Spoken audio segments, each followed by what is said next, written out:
Hello friends, welcome to kitchen smell. ಇವತ್ತು ನಾವು ಹೇಗೆ ಹೋಮ್ ಮೇಡ್ ಸಾಂಬಾರ್ ಪೌಡರ್ ಮಾಡೋದು ಅಂತ ನೋಡ್ಕೊಳ್ಳೋಣ. ಗ್ಯಾಸ್ ಆನ್ ಮಾಡ್ಕೊಂಡು ಸ್ವಲ್ಪ ತವ ಬಿಸಿ ಆಗ್ಲಿಕ್ಕೆ ಬಿಡ್ತಾ ಇದ್ದೀನಿ.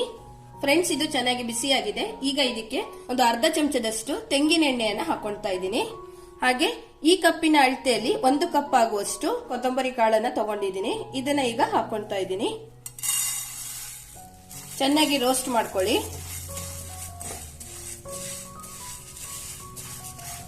ಲೋ ಫ್ಲೇಮ್ ಅಲ್ಲಿ ಇಟ್ಕೊಂಡು ಸ್ವಲ್ಪ ಫ್ರೈ ಮಾಡ್ಕೊಳ್ಳಿ. ನೋಡಿ ಫ್ರೆಂಡ್ಸ್, ಒಳ್ಳೆ ಪರಿಮಳ ಬರ್ಲಿಕ್ಕೆ ಸ್ಟಾರ್ಟ್ ಆಗಿದೆ. ಇಷ್ಟು ರೋಸ್ಟ್ ಆದ್ರೆ ಸಾಕು.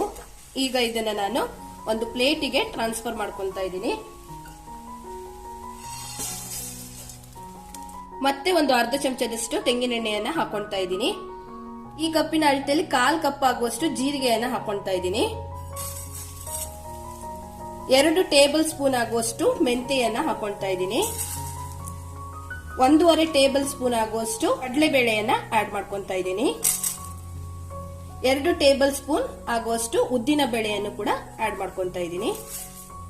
ಈಗ ಎಲ್ಲವನ್ನ ಚೆನ್ನಾಗಿ ರೋಸ್ಟ್ ಮಾಡ್ಕೊಳ್ಳಿ. ಲೋ ಫ್ಲೇಮ್ ಅಲ್ಲಿ ಇಟ್ಕೊಂಡು ರೋಸ್ಟ್ ಮಾಡ್ಕೊಳ್ಳಿ. ಫ್ರೆಂಡ್ಸ್, ನಾನು ಲೋ ಫ್ಲೇಮ್ ಅಲ್ಲೇ ಇಟ್ಕೊಂಡು ಚೆನ್ನಾಗಿ ಇದನ್ನ ಈ ರೀತಿಯಾಗಿ ರೋಸ್ಟ್ ಮಾಡ್ಕೊಂಡಿದ್ದೀನಿ. ಅರ್ಧ ಬೌಲ್ ಆಗುವಷ್ಟು ಕರಿಬೇವನ್ನ ಆಡ್ ಮಾಡ್ಕೊತಾ ಇದ್ದೀನಿ. ಈಗ ಎಲ್ಲವನ್ನ ಚೆನ್ನಾಗಿ ಮತ್ತೆ ಫ್ರೈ ಮಾಡ್ಕೊಳ್ಳಿ. ಕರಿಬೇವು ಚೆನ್ನಾಗಿ ಗರಿ ಗರಿ ಆಗ್ಬೇಕು, ಅಲ್ಲಿ ತನಕ ಚೆನ್ನಾಗಿ ಫ್ರೈ ಮಾಡ್ಕೊಳ್ಳಿ. ಈಗ ನೀವು ನೋಡಬಹುದು, ಚೆನ್ನಾಗಿ ಕರಿಬೇವು ಕೂಡ ಗರಿ ಗರಿಯಾಗಿ ರೋಸ್ಟ್ ಆಗಿದೆ.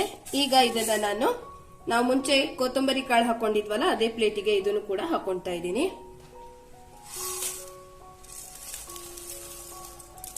1 ಚಮಚದಷ್ಟು ತೆಂಗಿನ ಎಣ್ಣೆಯನ್ನ ಹಾಕೊಳ್ತಾ ಇದ್ದೀನಿ. ನಾನಿಲ್ಲಿ 100 ಗ್ರಾಮ್ ಆಗುವಷ್ಟು ಒಣಮೆಣಸನ್ನ ತಗೊಂಡಿದ್ದೀನಿ. ಇದನ್ನು ಕೂಡ ಇದಕ್ಕೆ ಹಾಕೊಳ್ತಾ ಇದ್ದೀನಿ. ಚೆನ್ನಾಗಿ ಫ್ರೈ ಮಾಡ್ಕೊಳ್ಳಿ.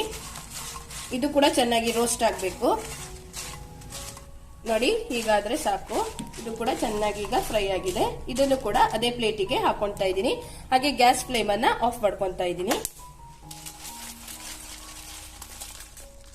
ಫ್ರೆಂಡ್ಸ್, ಇದನ್ನ ಈಗ ನಾನು ಚೆನ್ನಾಗಿ ರೋಸ್ಟ್ ಮಾಡ್ಕೊಂಡಿದ್ದೀನಿ. ಇದು ಚೆನ್ನಾಗಿ ತಣ್ಣಗಾಗ್ಬೇಕು. ಕಂಪ್ಲೀಟ್ ಆಗಿ ಇದು ಕೂಲ್ ಆಗ್ಲಿಕ್ಕೆ ನಾನು ಬಿಡ್ತಾ ಇದ್ದೀನಿ. ಈಗ ಇದು ಚೆನ್ನಾಗಿ ತಣ್ಣಗಾಗಿದೆ. ಈಗ ಇದನ್ನ ನಾನು ಮಿಕ್ಸಿಗೆ ಹಾಕೊಳ್ತಾ ಇದ್ದೀನಿ.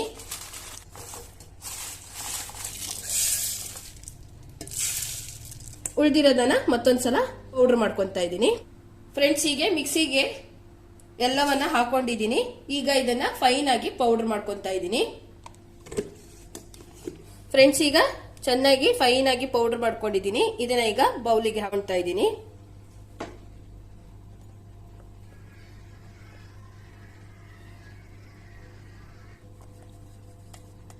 ಮತ್ತೆ ನಾನು ಗ್ರೈಂಡ್ ಮಾಡ್ಕೊಂಡಿರುವಂತಹ ಪೌಡರ್ ಅನ್ನ ಇದ್ರೊಳಗೆ ಹಾಕೊಳ್ತಾ ಇದ್ದೀನಿ. ಈಗ ಒಂದ್ಸಲ ಎಲ್ಲವನ್ನ ಮಿಕ್ಸ್ ಮಾಡ್ಕೊಳ್ಳಿ.